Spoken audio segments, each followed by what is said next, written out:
Senhor, nós queremos te glorificar porque o Senhor está aqui essa noite. Queremos te glorificar porque o Senhor já tem falado ao nosso coração.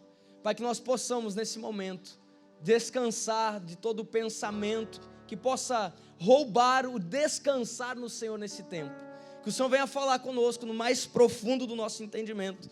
Em nome de Jesus, amém, amém e amém. Amém, igreja? Olha só, Romanos 11:36 diz o seguinte: porque dele e por meio dele e para ele são todas as coisas. Repita comigo: todas as coisas. E a ele seja a glória para sempre. Amém. Vou ler mais uma vez. Porque dele, por meio dele e para ele são todas as coisas. A ele seja a glória para sempre. Amém. Amém?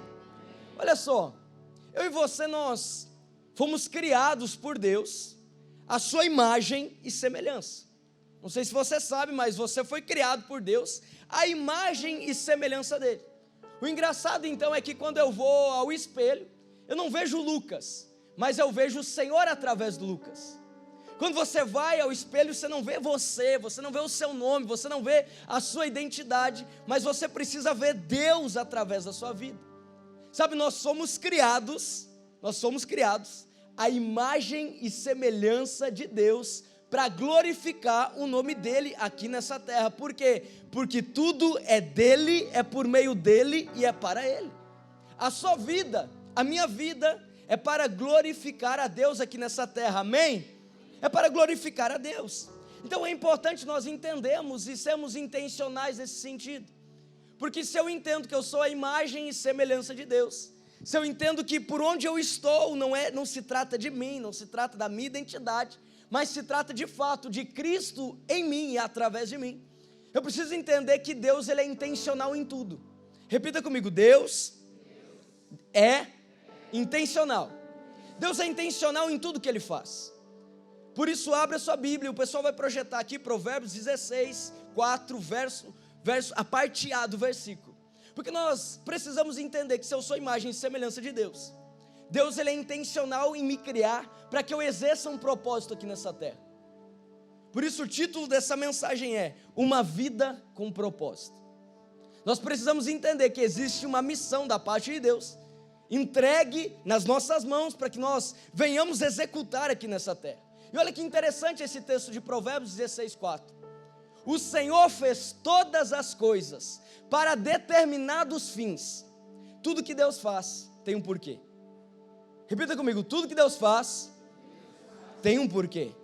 Deus, ele criou você porque tem um porquê. Amém? Deus criou você. Você não é fruto de um acaso, você não é fruto de um erro, mas você é fruto de um planejamento da parte de Deus. Porque Deus é um Deus intencional. Deus não erra. Repita comigo: Deus não erra.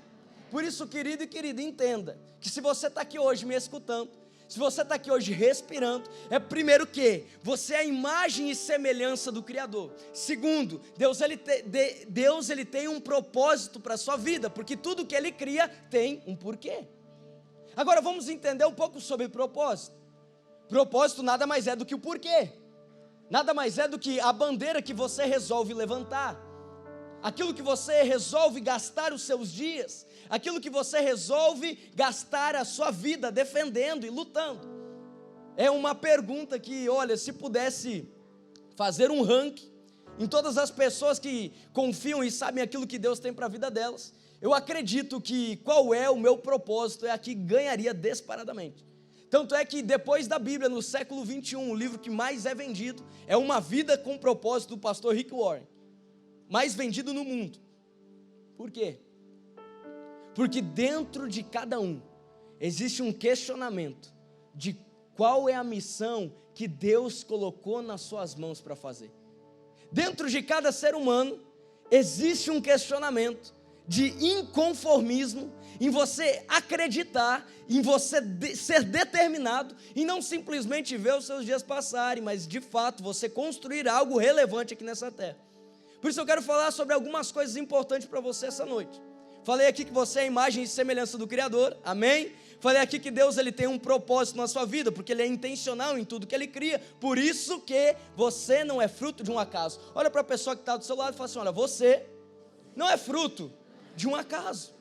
Você é fruto, pode falar aí, você é fruto de um plano da parte de Deus. Agora, querido e querida, entenda algo essa noite. Deus ele precisa ser o centro da sua vida. Quando eu entendo que eu sou a imagem e semelhança do Criador, quando eu entendo que Deus ele tem um propósito na minha vida, quando eu entendo que Deus ele é um Deus intencional em fazer de mim um instrumento aqui nessa terra, eu preciso entender que Ele é o centro. E quando eu entendo que Deus ele é o centro, entenda que tudo parte dele para a minha vida e não da minha vida para Ele. Um exemplo, você não casa para que você seja feliz. Quando Deus é o centro, você casa para fazer a outra pessoa feliz. Você não casa simplesmente porque você acha alguém legal, bacana, e que falou palavras que causaram um amor no seu coração. Mas você casa porque você tem um propósito e se junta com uma pessoa que tem propósito. Porque Deus ele une propósito. Eu não quero quebrar suas expectativas, mas não existe metade da laranja. Nós somos laranjas inteiras. Amém? Pessoas criadas por Deus, a imagem e semelhança, com um propósito, com um fim, que juntas nós potencializamos aquilo que Deus tem para nós. Quando você entende que Deus ele é o centro na sua vida, você pauta as suas decisões para engrandecer a Ele no seu trabalho. Você não está lá simplesmente para que você bata as metas, você não está lá simplesmente para que você ganhe mais dinheiro e pague as contas, mas para que Ele seja resplandecido através da sua vida. Quando você está ali no seu momento de lazer, quando você está ali no seu momento de descanso, você não está simplesmente ali para descansar, mas sim para glorificar o nome dEle. Quando você está estudando, você não está simplesmente alimentando o seu intelecto, mas você está ali sendo instrumento, alimentando aquilo que Deus tem para você. Quando Deus é o centro da sua vida, tudo que nós façamos é para glorificar o nome dEle. Amém? Tudo que você faz, tudo que te é apresentado, toda a sua vida é para glorificar o nome dEle. Por quê? Porque você entendeu que precisa ser intencional em viver aquilo que Ele tem colocado nas suas mãos. Você entendeu que você é imagem e semelhança de Deus. Então quando você vai entrar num relacionamento, você se pergunta, será que Jesus entraria? Quando você vai fechar um negócio, você se pergunta, será que Jesus fecharia? Quando você vai abrir a sua casa para uma nova amizade, mas será que Jesus abriria? Quando você vai pisar em um lugar, mas será que Jesus pisaria? Por quê? Porque você é intencional em ser a imagem e semelhança dele aqui na terra. Amém? Jesus foi assim. Jesus foi intencional em ser a imagem e semelhança do Pai aqui na terra. Jesus foi intencional em entender aquilo que Deus, o Pai, Ele queria dele aqui nessa terra. Veja que antes de Jesus ter situações adversas, Ele se retirava para orar. Veja que Jesus, quando Ele está ali, no pior dos estados de agonia, Ele fala assim, ó Senhor, por mim eu não consigo aqui, afasta de mim. Por mim eu não consigo, mas pelo Senhor eu permaneço. Alguém que entende o propósito de Deus na sua vida, não desiste, porque entende que não é sobre você, não é para você, mas é por aquilo que Deus tem te comissionado para fazer. Querido e querida, você é resposta da parte de Deus aqui nessa terra. Você é chamado para ser resposta da parte de Deus aqui nessa terra. Essa quarta-feira não é fruto de um acaso, mas é uma quarta profética na sua vida, para que você se levante e seja a resposta aqui nessa terra, para que você se levante e seja Deus o centro da sua vida, para que as pessoas à sua volta vejam algo diferente, e o que é esse algo? É Deus em você. Seja intencional em glorificar a Deus em tudo que você está fazendo. Seja intencional em mostrar para o mundo que você é alguém guiado por Deus, amém? Olha só, Jesus, ele era tão guiado por aquilo que Deus tinha para a vida dele. E tem uma situação incrível que os discípulos e Jesus, eles param lá em Samaria, no tanque. Era já meio-dia, os discípulos saem pegar comida. Só que quando os discípulos voltam com a comida, Jesus fala que não iria comer. Olha que coisa engraçada, porque os discípulos saem, Jesus estava com fome. Eles voltam com a comida de Jesus e ele fala assim, eu não vou comer. Eu não sei se você já teve a oportunidade de comprar algum lanche para o seu amigo, mas imagine que você saiu, você foi lá, você comprou um pastel, você comprou o almoço, você comprou a marmita, e aí você volta, tá aqui, vamos comer agora. Aí o teu amigo fala assim, não vou comer não. que papo de maluco? O que está acontecendo? Por que Jesus não se alimenta? Por que Jesus não participa do almoço com os discípulos? É porque Jesus estava esperando a mulher samaritana voltar com os amigos que ela havia chamado para escutar ele. Naquele meio tempo dos discípulos irem, a mulher samaritana chega, Jesus prega o evangelho para ela. Quando os discípulos voltam, a mulher havia saído chamar as pessoas para escutar as palavras de vida eterna dele. Em outras palavras, Jesus está falando assim: olha, existe coisa mais importante do que eu parar para comer agora. Quando o Senhor é o centro da sua vida, tudo que você faz é de uma maneira intencional para glorificar Ele. Você não se move mais pelas suas necessidades, mas você se move pela necessidade do céu. Você não se move mais pelo seu querer ou pelo seu bem-estar, mas você se move por aquilo que Deus tem te comissionado a fazer. Amém ou não amém? Segunda coisa importante que você precisa entender é que a sua vida, ela é temporal. Primeira coisa, Deus tem que ser o centro. Segunda, a minha vida é temporal. 2 Coríntios 4, 18. Olha só que interessante esse texto. Na medida em que não olhamos para as coisas que se veem, mas para as coisas que não se veem, porque as coisas que se veem são temporais. Repita comigo: são temporais. Mas as coisas que não se veem são eternas. São eternas. Você não é o cargo que você ocupa. Você não é o cargo que você ocupa. Eu, Lucas, sou filho e estou pastor. Eu, Lucas, sou filho e estou empresário. Você é filho de um Deus poderoso e está numa função aqui nessa terra. Você é alguém que tem uma eternidade te esperando e está cumprindo uma missão aqui nessa terra. Você é alguém que é um embaixador de Cristo lá na sua empresa. Você é um embaixador de Cristo lá no hospital. Você é um embaixador de Cristo lá na escola. Você é um embaixador de Cristo lá na academia. Você é um embaixador de Cristo lá na sua família. Aonde quer que você esteja, você é alguém comissionado por Deus para ser a imagem e semelhança dele aqui na terra, cumprindo um propósito que ele tem colocado nas suas mãos para viver uma eternidade com ele. Nós precisamos ser radicais, intencionais nesse sentido. Você concorda comigo que digamos assim, que inconsequência nossa, pautarmos a nossa vida limitados a 100 anos, sendo que tem uma eternidade? Quem concorda comigo? Sabe, é muito egoísmo nosso, é muito egoísmo da minha parte, limitar as minhas decisões, limitar a minha vida, pensando em 100 anos que eu vou viver aqui na terra, 120 no máximo, 110 que seja, mas num tempo que é um tempo limitado, sendo que tem uma eternidade da parte de Deus liberada. Eu e você precisamos ser intencionais nisso. E quando você tem Deus como centro, você não olha para aquilo que o mundo está olhando, mas você olha para aquilo que Deus está te chamando para fazer. Você para de se importar com aquilo que as pessoas vão achar, mas você se importa com aquilo que o céu está falando a seu respeito. Você é alguém intencional. Você fala assim: peraí, eu posso não estar vendo, mas eu sei o que Deus tem colocado nas minhas mãos.